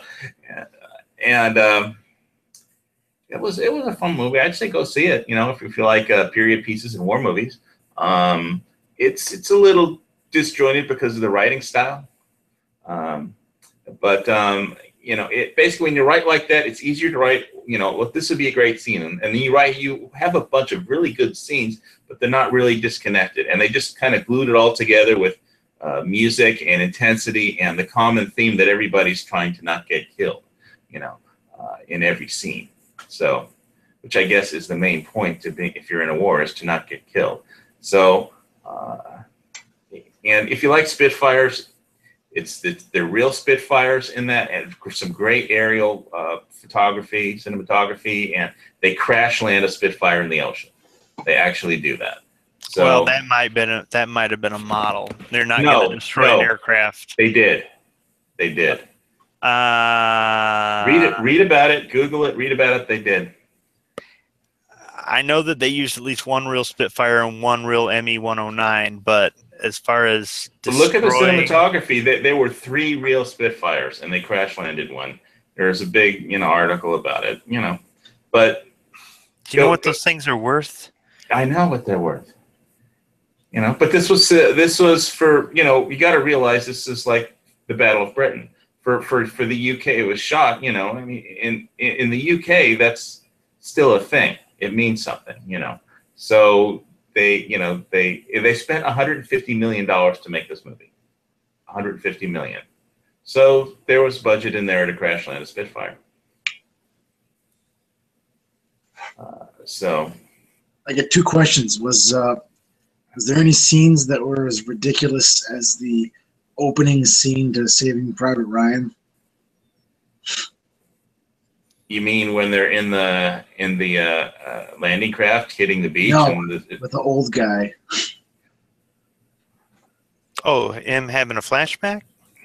Yeah, like when is it as terrible as that, or these scenes that are really bad like that? Yeah, why do you think that was a terrible scene, visiting a military cemetery? I didn't think that was trying to build a backstory. That was trying to get you to relate to the characters and build a backstory. It's just like in Titanic, a lot of that stuff was historically accurate, but they had to put the phony characters in there to make you feel empathy for the people who died. That's all. I thought in Saving Private Ryan that connected the audience to the soldier, Private Ryan, because, you know, all you can do is you can't be in World War II and hit the beaches, but you can visit a military cemetery and imagine, you know, what it connected the people to the soldiers. I think it connected the audience to the soldiers that are buried in the military cemetery at Omaha Beach in Normandy. You're going to hate to hear it, but I was so happy when I got it on DVD and I didn't have to fast forward through that part. Well, it's an intro to the movie, you know, at the military cemetery, and you know, it's basically, it proposes the question to the audience, you know, about, you know, if you, the whole question that Private Ryan asks basically, you know, is, you know, and when Captain Miller asks him, you know, earn this. You know, he tells him to earn this, and then he dies in front of him. So they're telling the audience, earn this. They're telling the audience to earn that. They died for something. you know, and you have to earn it. And that's why that scene is important that you don't like, but that's okay. Everybody likes the other scenes, but it's important as far as, them it's basically, it asks the audience to earn that. It's what it does. So, but I understand it's not like, the cool funnest part of the movie, everybody likes, when everybody's shooting guns and stuff, but, I just feel like it's really out of place. Like, I feel like that was something that, I understand why they put it in there. I understand why they did it, but I just feel like it was something that would have been really enjoyed as like special features at the end of the VHS.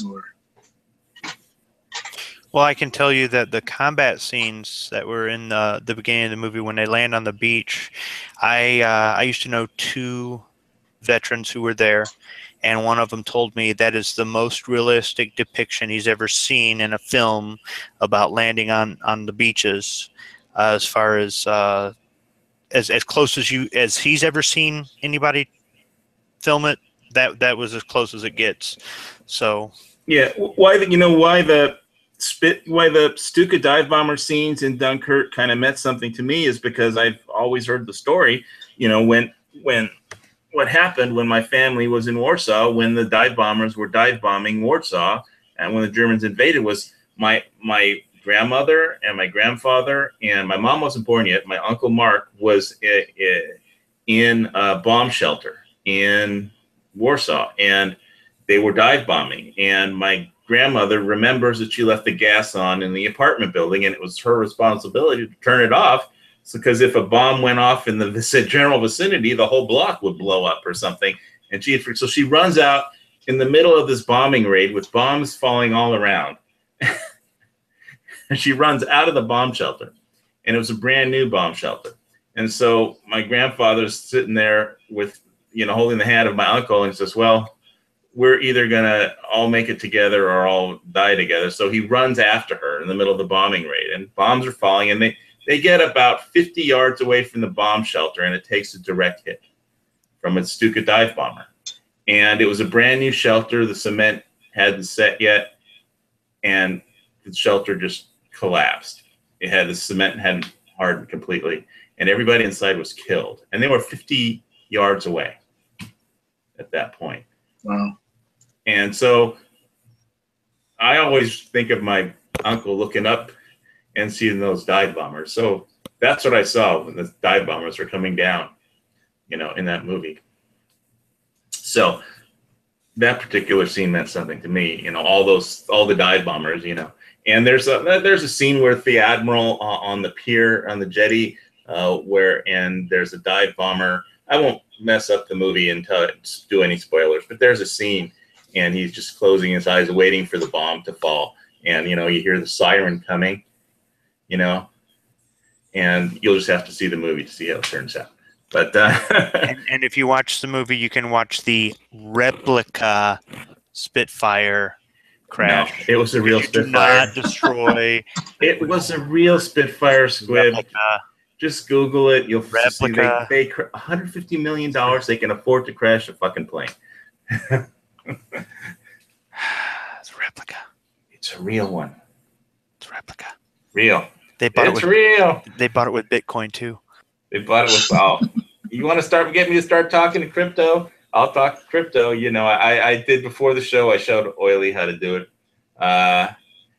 Here, you're gonna make me show my blockchain wallet. So the hard fork on Bitcoin is now.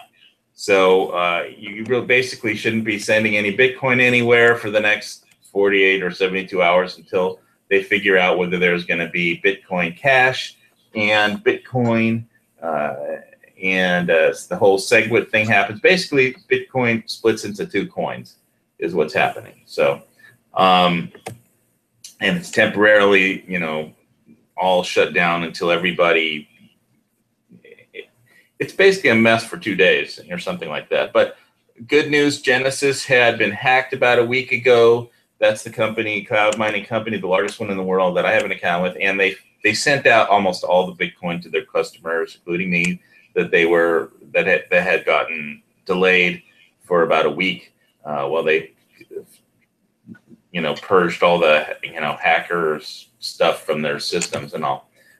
And people were starting to get real antsy because as the bit fork of today, right now approached, everybody was, wanted the keys to their coins so they could decide whether they get extra cash. And you can't have it on an exchange. People were trying to withdraw stuff from Coinbase, and everybody was freaking out about Genesis. There's one guy on a YouTube channel that had like $110,000 investment, of mining power from Genesis, and he was like, "Where the fuck is my coins? Because that's gave you guys $110,000."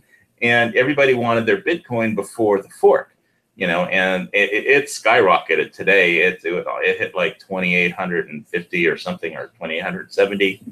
And let's see, we'll go full crypto for just a minute here before we get back into war stuff. But if I could find my Exodus wallet, I don't have very much right now. But so here's my wallet. You can see it. I've got it's just $137.49 worth of value, and 79% Bitcoin, 11% Ether or Ethereum, and 11% Litecoin. Litecoin is pretty fast. I traded. So basically, you could download this wallet for free, and then I'll just show you. I traded my Steam for my Steam account. By the way, I have over 100 followers now on Steam. Thank you, everybody that's following me on Steam. I traded all my Steam. Thanks to Trayvon James, he sent me 10 Steam. I traded 10.7 Steam for Litecoin, and I'll just show you something here in the wallet really quick. This is the Litecoin. So you can kind of see up here, I got basically a third of a Litecoin for like 10.7 Steam on the 30th, and these other smaller deposits.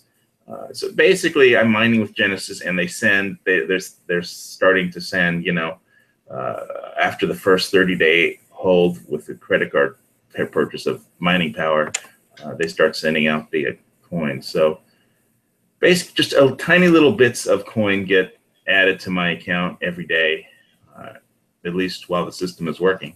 And so eventually this will get bigger. And if Bitcoin goes up dramatically in value, so will the, amounts of the value of these coins. So anyway, that's that. I'm not going to turn gun channels into a Bitcoin crypto thing. But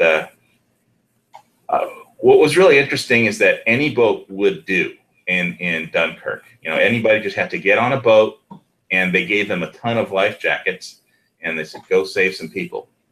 And, that's pretty much what they did. They headed across the channel and loaded up the boat with as many people as they could rescue and ferried them back over. And it was interesting, what the trailer for the next movie from like the UK, the whole Churchill thing. There was, I think the quote where the actor who plays Churchill gets really animated is when somebody's trying to tell him that they should try to negotiate with Hitler. And Churchill gets very upset, and he says, "Don't interrupt me when I'm interrupting you." You can't negotiate with the tiger when your head is in its mouth. And of course, he says it better because he's a professional actor. But what about the tirade when Hitler went on about the Glock? That was a good YouTube video. I don't know anything about that. Oh, Are you talking about the fake resub where they take the scene from that movie with Hitler, and it's like it's all over, and what they change the subtitles? Oh yeah, where Hitler's So it just says something. losing his shit in the Wolf's Lair, and he's really just bitching about the Glock. It's hilarious. Yeah. He's bitching about the Gen 4 Glock, right? Yeah, That's something like so that. weird. Something like, they asked for a 380, and we gave it to them, and they actually bought it. Yeah. Well, I don't think I'm not a big fan of Mr. Hitler, so I don't think I'd enjoy that one. But Oh, it was an actor. It's okay. I understand the difference between actors and real life. Stand-in. You know. Yeah. But it's just not something that does anything for me personally. So I'd rather watch something, about people who did heroic things in World War II than somebody, than that kind of, making fun of Hitler crap, But I understand if it's funny. It's okay. I think the Glock part of it was more funny than. That one's pretty good. The first one I saw was a couple of years ago, and it was about him getting an Xbox Live account deleted for cheating. And, Hitler? I almost fell on the floor. I could not stop laughing so hard. So let me ask you guys. You were both in the military, right? Yep. What's your opinion on North Korea? I know what my opinion is, but What do you say? About a week? But what's your opinion? Yeah, no, it'd take us about a week to take them over. So what do you need us to do? I don't know if you'd really want to waste human bodies to fight them over. Well, what's your opinion, Jared? I guess I'd be more worried as to what China's going to do. Oh, you mean like when China was fighting with North Korea during the Korean War, and they had Russian pilots in those MiGs and all that stuff? No, I don't think we're going to fight a conventional war with North Korea. I don't. I'll go to the Chosin Reservoir and fight like my brothers did. So I know you would do it, but I wouldn't want to waste you on something as ridiculous as fighting North Korea over. I mean, it's a ridiculous. I think if we just flatten it with nuclear weapons, we'll put the poor people that live there out of their fucking misery. If I lived there in a country like that, I would want somebody to nuke me. Look at it like this, though. They just test launched a missile that could potentially make it to anywhere in the United States. They went from being able to get Japan to maybe getting Hawaii but that it's just the very first one. It's a test. They've got to get it through. Are we going to wait until they actually? You would have to get it through all the testing and evaluation to work all the bugs out of it and make it reliable. Then you would have to mass produce it. Then you'd have to put them in hardened bunkers where they couldn't be attacked. Mobile. Well, yeah, but you know what? Mobile. It didn't work out so well for them Scud missiles. Now did it? So they launched a lot of missiles. They got a lot. Saddam got a lot of missiles off. Look, didn't hit the broadside of a barn, but they can guarantee that no missiles will launch if they flatten the place. All I'm saying is all this stuff takes time. The question is, what will Russia do I think that's always been the question: is if we flatten North Korea, what's Russia's response? They have the same exact response that they haven't. That they've never launched they're going to go to war over North Korea. Well, they'd be crazy to do it because we would flatten them too. Are you questioning how strong their alliance is with North Korea today versus decades ago? Yes. Okay. Well, more or less what I'm saying is if Russia sees what we're willing to do to North Korea, what will it mean that we are willing to do to them? You know what I mean? That's more what I'm getting at. Well, basically, I think I got into an argument over on somebody's YouTube channel, and basically somebody was saying, America sucks. America's an imperialist empire, and they're, basically what gives America the right to tell North Korea that they can't have the same missiles and warheads that we have? And my answer was not that they're a dictatorship or a slave country of, people that are, it's like a camp of, it's like a death camp, that's not what gives us the right? Vastly superior firepower. That's what gives us the right to do it. We could flatten them like a bug. And I'm just not a warmonger, but I don't want the United States to get hit with one of those ICBMs and a nuke.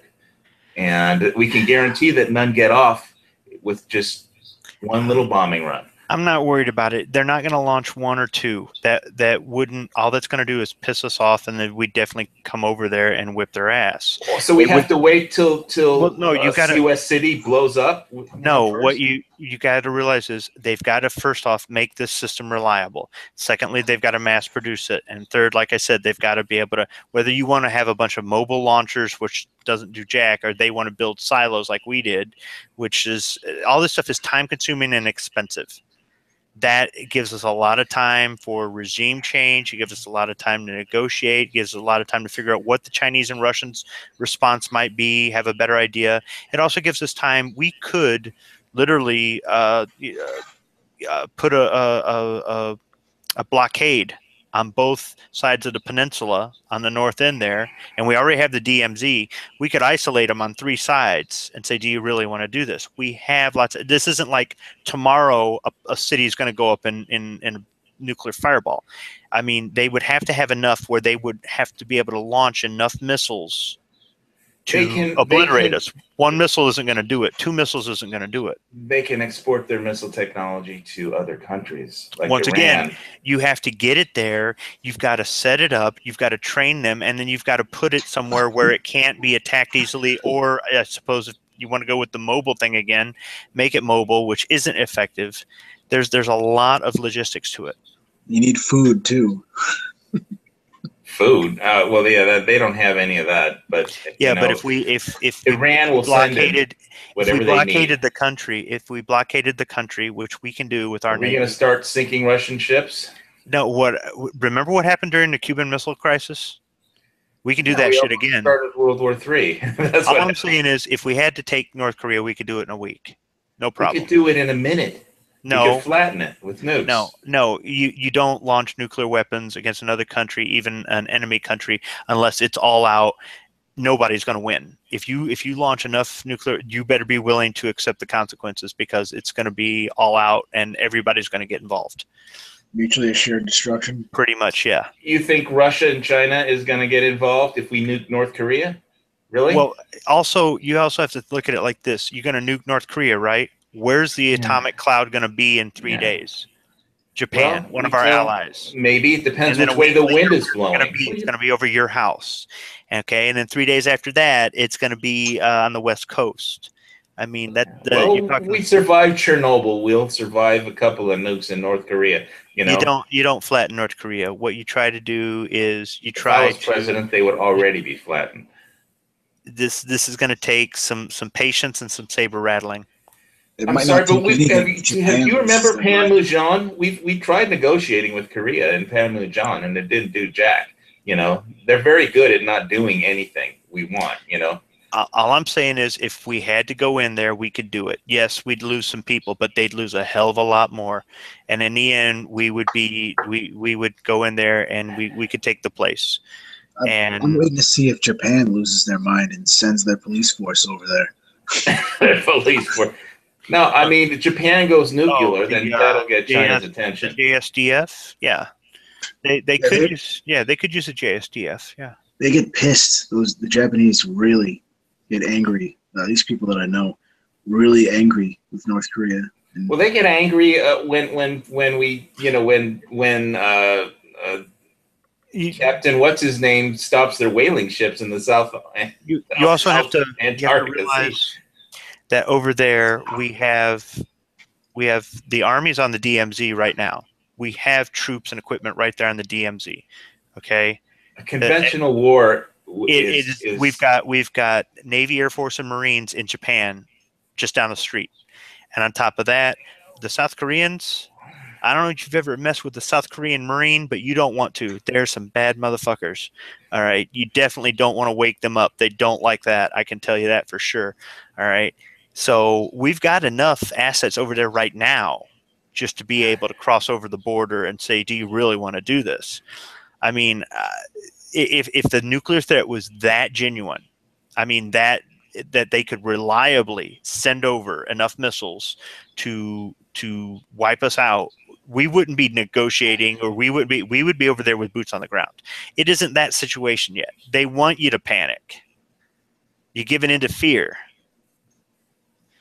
They're not going to launch one test missile at Hawaii or San Francisco or Washington, D.C. and go, huh, we got them. That didn't work out so well near where you live. Remember what happened then when the Japanese attacked Pearl Harbor and go, all right, they'll never fuck with us again.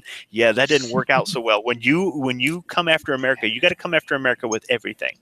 It's all or nothing. So right now they don't have all. They've got a lot of nothing.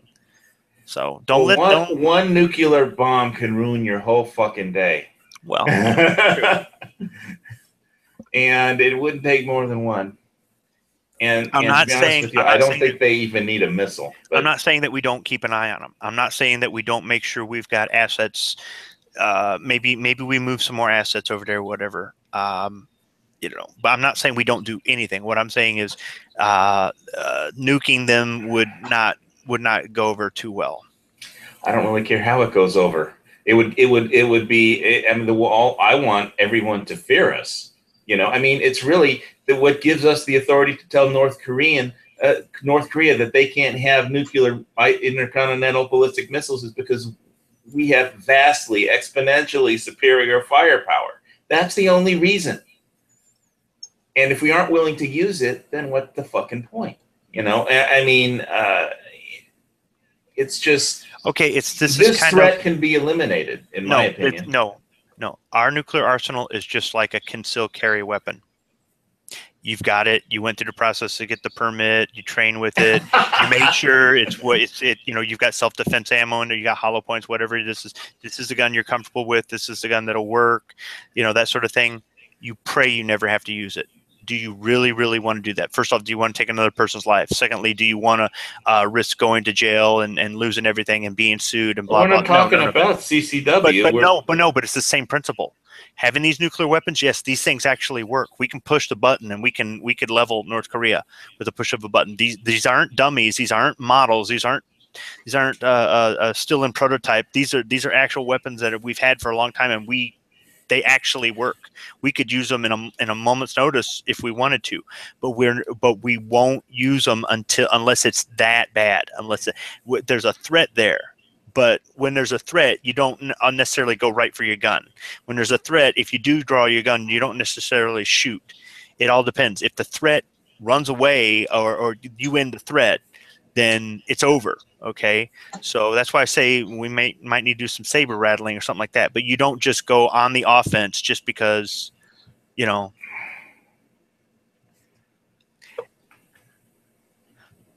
Well, I'm not the president of the United States, and it's lucky for North Korea.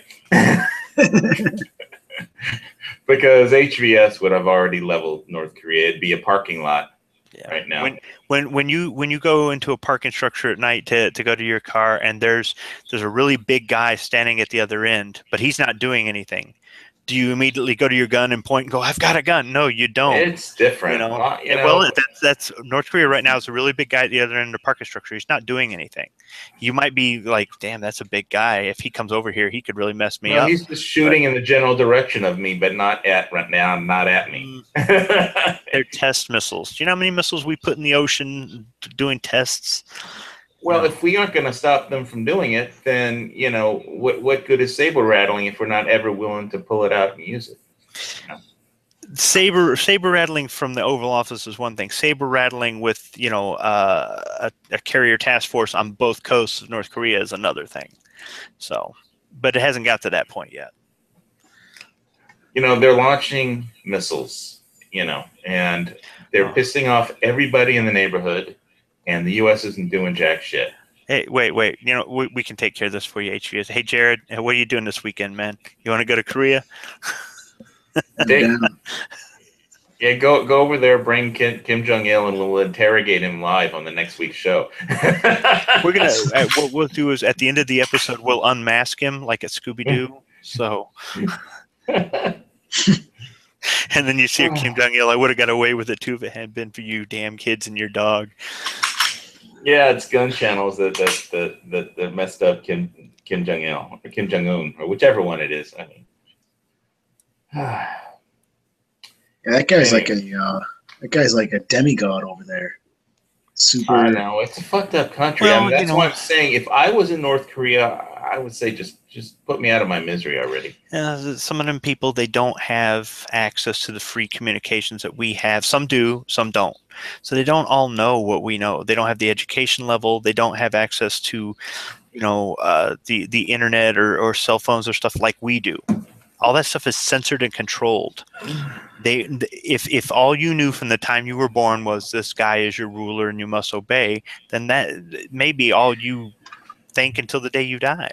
Did you guys ever hear the story about the kid that grew up in a prison camp? He was born in a prison camp, raised in a prison camp. He broke out one day just for fun, and he said he flipped his lid when he saw how free people were in North Korea. Now that's ironic.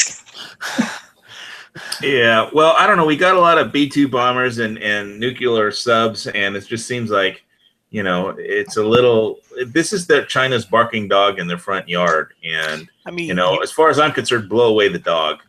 I have no problem with flattening North Korea today. You could do this. You could use a sub.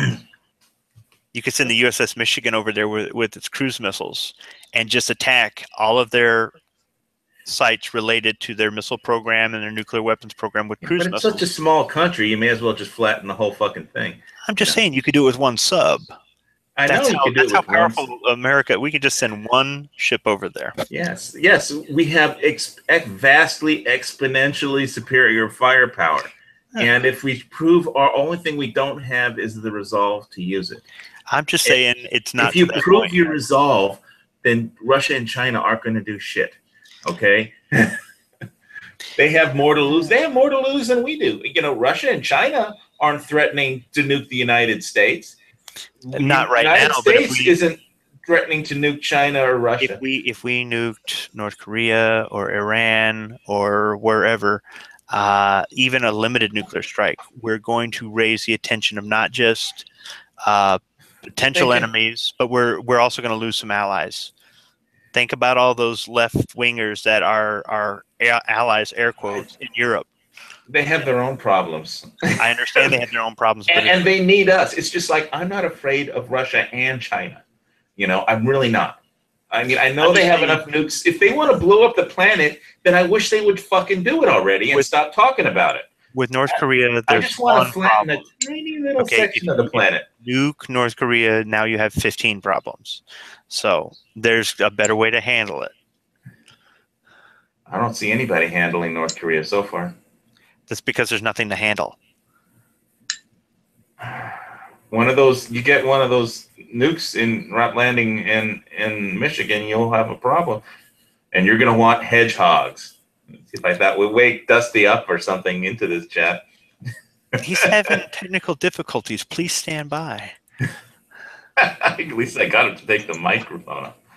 I've been kind of waiting to see if there's going to be some more mysterious intelligence, like before we went into Iraq. I mean, we can't just keep sending Dennis Rodman over to North Korea and hoping it all works out. You mean mysterious or dubious? Dubious. I've been waiting for some more evidence like that. They got factories with WMDs in them, a bunch of toilet factories and stuff. How many more secret missions can we send to North Korea? Can we send Dennis Rodman on and hope it all works out? Can we get our boat back? They've got one of our boats as a museum over there because they captured it when it was on an intel mission and, I don't know, lost power or something. Can we get that back while we're there? I mean, the United States doesn't have to nuke North Korea. Israel might do it, Nah, I don't really think Israel has... Who do you think Iran is getting their missile and nuclear technology from? Of course Israel has a motivation to nuke they got their North Korea. They got their own problems in the Middle East. They're like that. They're over on the other side of the world. We don't care. They've got subs with cruise missiles too. No, they've got those dolphin subs from Germany. What if they had Spirit of Glasnost over in North Korea and they decided they were going to dump the communist thing and open their borders and tear down this wall and all this other stuff, right? And then we got some really cheap North Korean AKs, huh? So you're going to lead a gun channels mission over to North Korea and seize all their AKs and bring him back to gun channels, people. No. I'm going to make a deal with them. Be like, look, they're taking forever to get these CMP. You're going to give them money to feed Yeah, the but beast? but think about it, man. You could get $50 AKs over here. I already have an AK. I mean, it's not full auto, but I don't need full auto. I actually like to hit what I shoot at. I don't need, Peace through capitalism. Because it'd be like, look, they're taking forever to get those CMP M1 Garands over here, so how about if you sell us some AKs on the cheap? Peace through superior firepower has worked pretty well so far. What if they'll accept Bitcoin? Huh? I'm saving my Bitcoin for my beachfront mansion, I thought you were getting the Bat Cave. Well, yeah, the house on the volcano prepper lair, and I want a beachfront mansion with a catamaran. So A catamaran? Yeah, you can go fishing, if the shit hits the fan, you could go out to sea and actually fish for tuna off the catamaran. Catamaran? What do you think, your Waterworld? That's where they shot it, on the Big Island. They shot Waterworld on Hamakua Coast.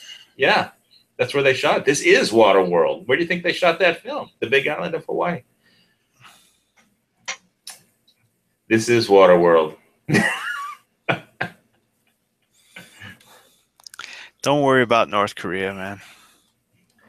Oh man, let's go attack North Korea, man. I'd be more worried about Antifa hanging around all the colleges and stuff than We're going to attack North Korea. Who's with me?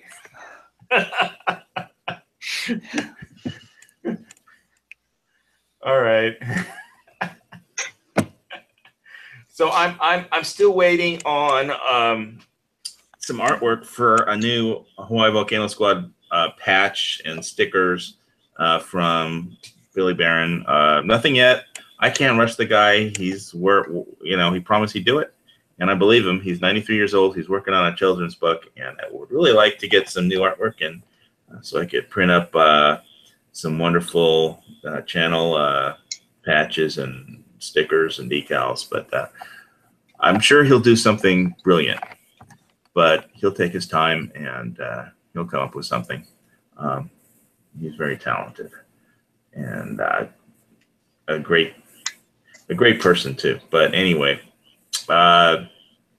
is there any gun channel stuff we should talk about before we close out this week's chat, or prepper stuff, or gun news, or anything?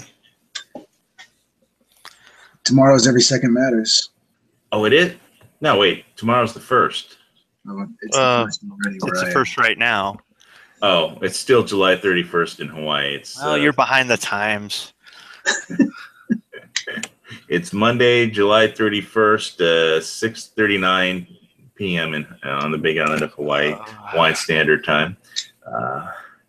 Well, hey, if you're gonna invade North Korea, you at least need to know what time it is out here. Now I'll use Zulu time. I don't care.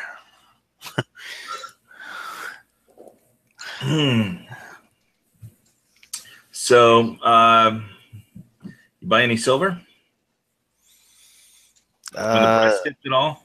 Not since right before our trip. Oh, okay. Yeah. Well, prices were they're still relatively cheap. I don't know if things are going to go up. It really depends. What are the crises we have? We got we got Venezuela thing happening. We got the North Korea thing, and we got Congress dicking around with the tax reform, the health care, and and I think Putin's pissed about Russian sanctions. So. Dogs and cats living together, mass hysteria. I wish we could get Dusty to say something. Oh, he's trying. He's trying. It could be a couple different things causing us. Just pick up the laptop, Dusty, and slam it down. It'll be fine. As the icon fades away. Oops. Not that hard. Yeah. Now I've had my fair share of issues with mics and headsets and echoes and computer shutting off in the middle of a podcast multiple times. Well, we got through the submarine part of this one pretty good. I will say about Dunkirk, it was,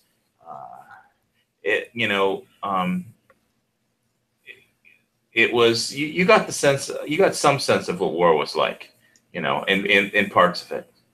Yeah, the fun part of the movie is, with the Spitfires and all, trying to shoot down German planes, but it's I found the dive bombers to be kind of, yeah, that sound effect was terrifying. There's one scene where the dive bomber is diving at one of the officers, and he's just bracing for the attack, the bomb to blow up, because he's standing right where on the pier where the target is. So, I found that to be pretty realistic. They had those screaming sirens on there for psychological effect, on the in the war.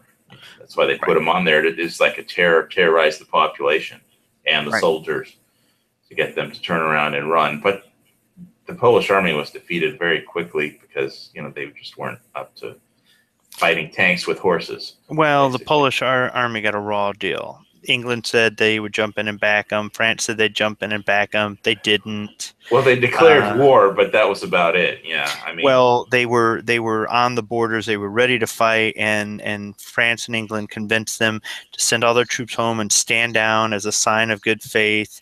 And they didn't want to, but these are their allies, so they knew they'd jump in and help them. So they sent everybody home. Then they invaded. Then they pulled everybody back, and then England, France didn't jump in, left them high and dry, and they got it from both ends, from Russia and from Germany. Yes, I mean, did. Poland got a raw deal, Yeah, and there's another story that's happening in now that Poland wanted to.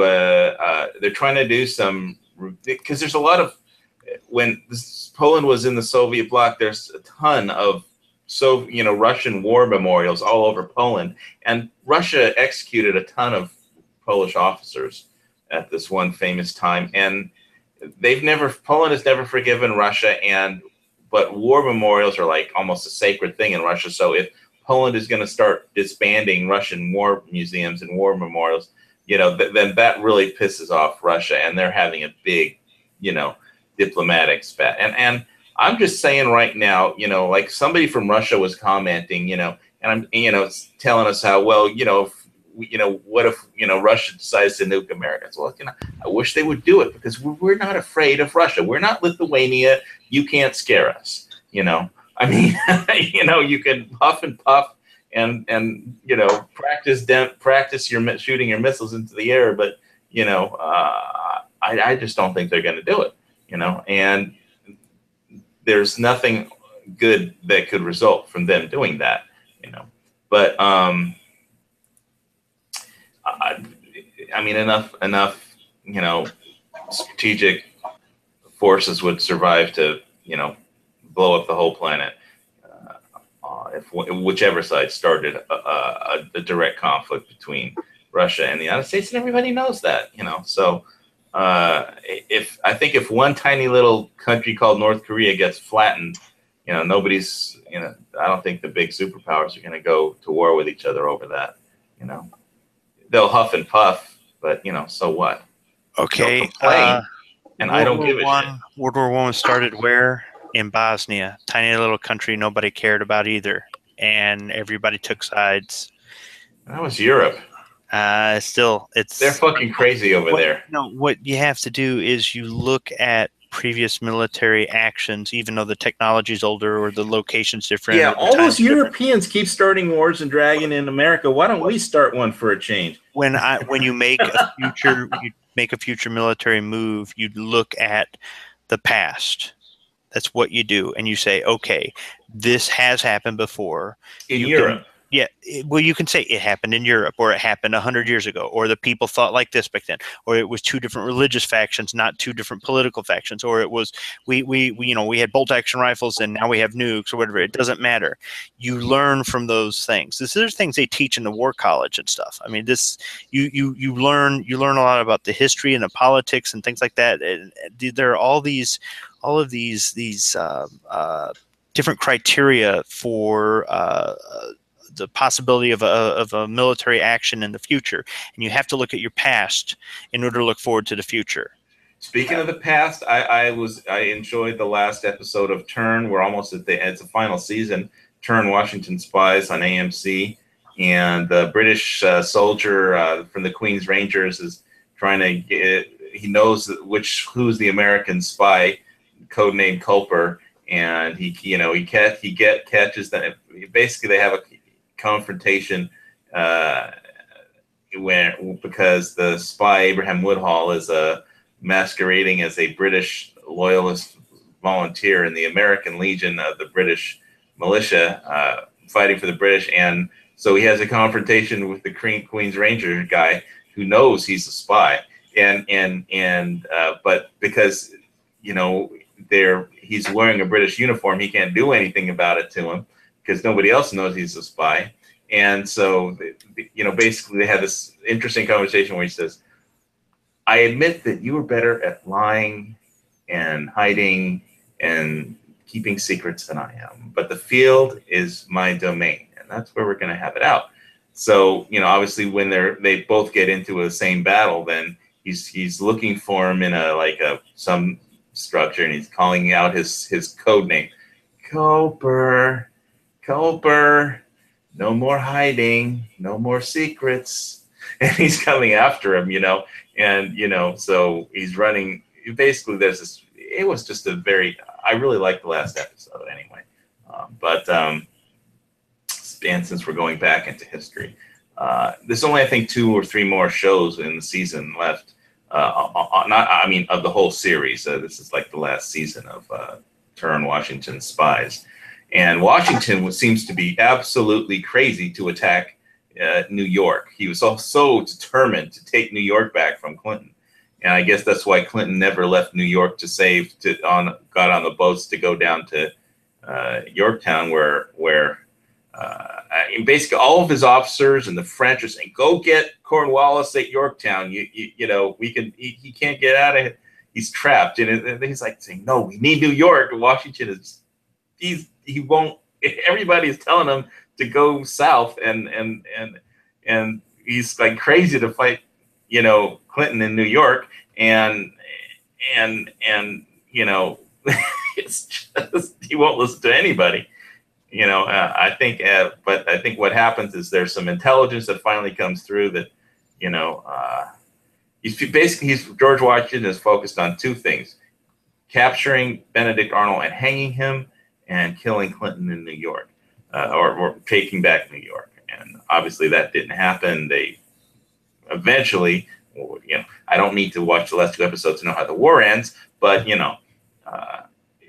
was a good series. Yes. And spoiler alert, we won. Spoiler alert, the British lose. Just saying.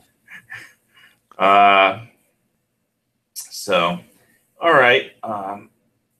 Anyway, that was an interesting thing about subs. I like watching it. It's some good pictures, some blurry pictures on the reading the some of the metering, but yeah. So what's that? That's you're showing what there? This is a Phoenix air-to-air missile. This was used on the F-14 Tomcat. It was also on the F-111B that was canceled. It's got a range of about 120 miles, 200 kilometers. That's it. 120 miles. That's an over-the-horizon. Oh yeah. Missile. It's got multiple modes to track. It'll take information from the fire control computer on board the aircraft, and then once it's launched, it's independent. It's fire and forget, and it's really it was meant for shooting down bomber formations. So, well, hopefully we don't see any of those. Yeah, this was never used in combat. It's retired. It was tied directly to the fire control system on the F-14 Tomcat, which is also retired. We don't have those anymore. Retired. Yeah, every museum seems to have one. So yeah, it's a pretty impressive missile, but it was never used in combat. So. What I remember is when my cousin from Belgium came over many years ago when the Top Gun first came out. We saw that in a movie theater, and he was taking flying lessons. So we went out to Van Nuys Airport for one of his flying lessons, and I got in like a Piper, Cessna with him. So, after seeing Top Gun, so we're up in this, my cousin is taking his flying lessons. I think he was about 22 at the time, and I was probably 19. And so basically, I was kind of bored because it was just, flying around and landing once and then taking off again. And it was, kind of boring. So it's like we're up in the air, and I said, I'm in the back seat just watching, and I was like, this is don't you know any tricks or anything, So I'm not wearing a safe seatbelt or anything. So the instructor pilot just pushes down on the stick, and I start floating up in the air. and so I learned never to one, always wear your seatbelt, and two, never ask an instructor if he knows any tricks. Van Nuys Airport. Yeah, they used to shoot Airwolf down there. They shoot NCIS there. Huh. Yeah, but that was a long time ago. So I remember coming down and not wanting to go on any more flying lessons ever after that. But it was my cousin's flying lessons. He, getting his license or something back then. He had a dream about flying fighter jets, but especially after we saw Top Gun, but in the movie theater the first time. But that was so long ago. Anyway, so let's see, there's 2 days till Every Second Matters, or 1 day if you're on the East Coast. I don't know what we're going to do for the show next week, but check out gunchannels.com. My particular show is on gunchannels.com/HVS, but there's a lot of great shows all week, every day. This one was focused on subs, but we usually talk about guns and stuff. It's definitely a good place to rally around the Second Amendment. There's a lot of pro-freedom oriented YouTube people on there, and so it's worth checking out. Thanks for listening, everybody, and thanks to all my panelists and Oily Prepper, who was here earlier, and everybody on Gun Channels. God bless America. We'll see you all next week. Good night, everybody. Good night. Thank you.